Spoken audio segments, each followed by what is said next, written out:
내 채널의 시청자를 환영합니다. 이것이 오늘 뉴스의 주요 내용입니다. 1. 러시아, 녹둔도 한국에 반한 피로. 2. 국가 파산에 빠진 러시아. 캄차카반도 한국 판매 시도.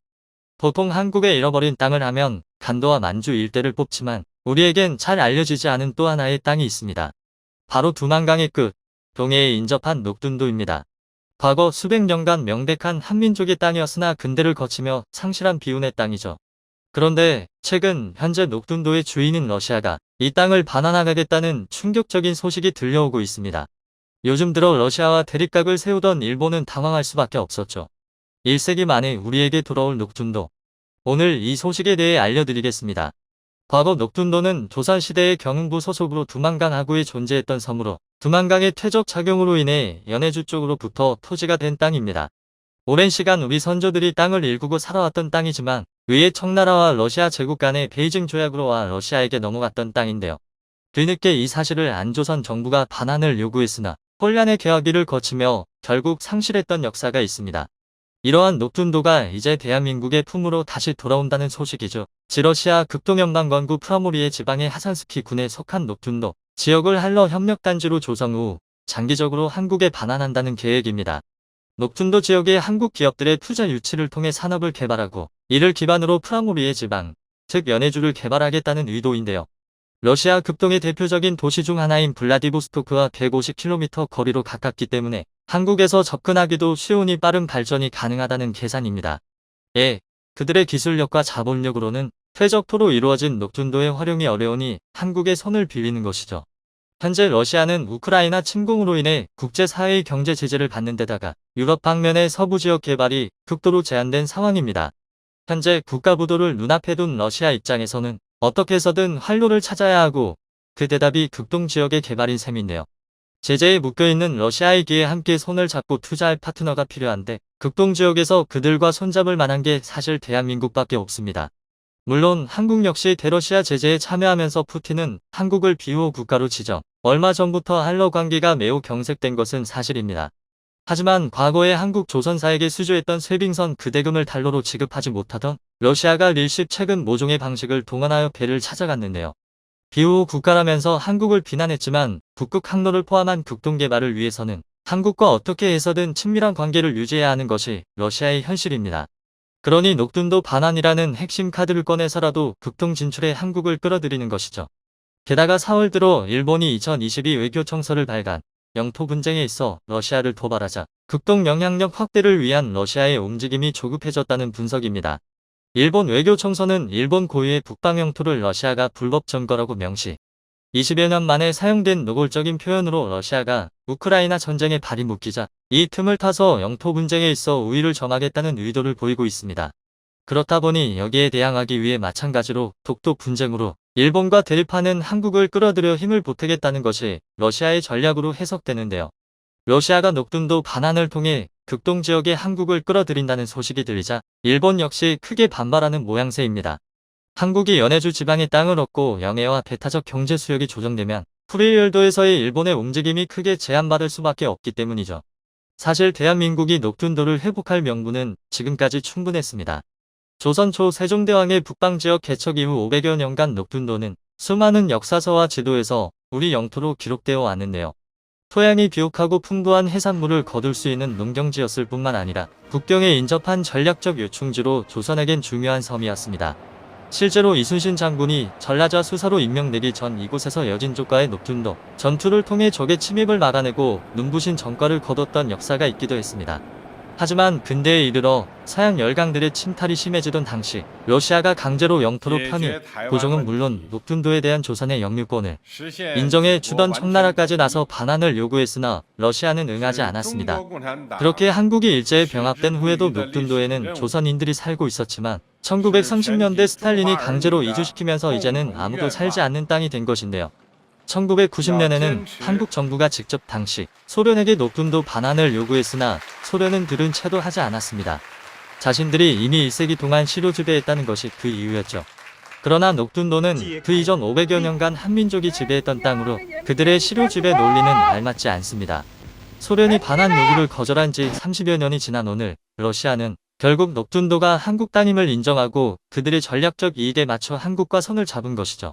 대한민국이 녹둔도를 반환받게 되면 극동으로의 진출과 대일본 견제 외에도 중요한 이득을 얻어낼 수 있습니다. 바로 두만강을 통해 동해로 진출하려는 중국의 야욕을 분쇄할 수 있다는 점인데요. 땅에서는 불과 몇십 킬로미터 거리가 막혀 동북 삼성에서 바다로 나가지 못하는 상황에서 두만강마저 틀어막고 있는 두만강 철교를 다시 지어서라도 동해 진출을 꾀하는 중국. 한국이 녹둔도를 얻게 된다면 두만강 하구를 장악, 서해 자원의 실을 말린 것도 모자라 동해의 어족 자원까지 파탄내려는 중국을 원천 차단할 수 있습니다. 이러한 녹둔도 반환이 간도와 만주 지역 고토 회복을 위한 초석이 되길 바라며, 반면에 지난 수십 년간 러시아를 지배하며 마치 황제처럼 군림한 블라디미르 푸틴. 우크라이나 침공 이후 그의 건강이 상설이 잇따라 불거졌었죠. 더 타임스 등 영국 언론에서는 푸틴 정권의 끝을 확실시하며 이미 푸틴이 자신을 대체할 대여까지도 준비해 사후를 대비했다는 보도를 내놨습니다. 그런데 푸틴이 준비한 사후 대책은 이것뿐만이 아니라고 하는데요. 우크라이나에서 큰 실책을 저질렀던 푸틴은 죽음을 앞두고 러시아의 다음 대전략을 유언장에 남겨두었다고 합니다. 러시아의 미래를 위해 푸틴이 준비한 안배와 러시아가 보일 행보. 20년 가까이 러시아 정부에 관한 취재를 이어온 독립 언론 아젠투라. 그들이 최근 작성한 기사에 따르면 푸틴이 죽음을 앞두고 작성한 유언장이 존재한다고 합니다. 그런데 이 유언장에는 전 세계를 놀라게 할 만한 내용이 담겨 있었습니다. 바로 연해주를 한국에게 할양하라는 푸틴의 유지가 담긴 건데요. 푸틴이 이와 같은 결심을 하게 된 것은 이번 러시아 우크라이나 전쟁이 크게 작용했다는 후문입니다. 그가 저지른 대표적인 실책인 러시아 우크라이나 전쟁. 이로 인해 유럽은 외침의 위기에 민감하게 반응하며 일치단결하는 모습을 보여주었고, 러시아는 더욱 우방국 하나 없는 외톨이가 되어버렸습니다. 우크라이나에서의 뼈아픈 실패를 경험한 푸틴은 전쟁이 일단락된 이후 러시아의 아군을 만드는 외교 정책이 필요함을 깨달았다고 하죠. 이에 푸틴은 그의 유언장에서 러시아에게 마지막 남은 동아줄은 한국뿐이라며 한국의 중요성을 강조했습니다. 이미 회복이 불가능한 손상을 입은 유럽인들의 신뢰는 과감히 포기하고 과거부터 러시아와 함께 여러 협력 사업을 이어나갔던 한국을 붙잡으라는 겁니다. 실제로 한국과 러시아는 이전부터 조선과 자동차, 부동산 개발 등 대부분의 사업에서 협력을 아끼지 않는 모습을 보여줬는데요. 그 중에서도 가장 활발한 협력이 이루어졌던 곳이 바로 연해주입니다. 연해주는 가장 가까운 유럽으로 불리우는 곳으로 연간 30만 명이 넘는 한국인 관광객이 몰려가 심지어 연해주 주민보다 한국인 더 많다는 얘기마저 나왔을 정도이죠. 이처럼 한국과 밀접한 관계 가지고 있었기 때문인지 연해주 주지사 올레크 코시에야코가 직접 움직였습니다. 그는 이전부터 한국 덕분에 굶주리던 연해주에 러시아인들이 웃음을 되찾게 되었다 라며 한국과의 협력을 환영하는 대표적인 러시아의 친한파입니다. 그런 그가 최근 한국에 비밀리에 방문했다는 소식이 들려온 겁니다. 한국에서의 행보와 논의 내용이 공식적으로 발표된 것은 아니지만 익명의 외교부 관계자에 따르면 러우 전쟁 이후의 한러 관계에 관한 심도 있는 논의가 오갔다고 하는데요. 그 자리에서 푸틴의 유언장에서 언급된 연해주의 한국 편입에 대한 이야기도 나왔다고 합니다.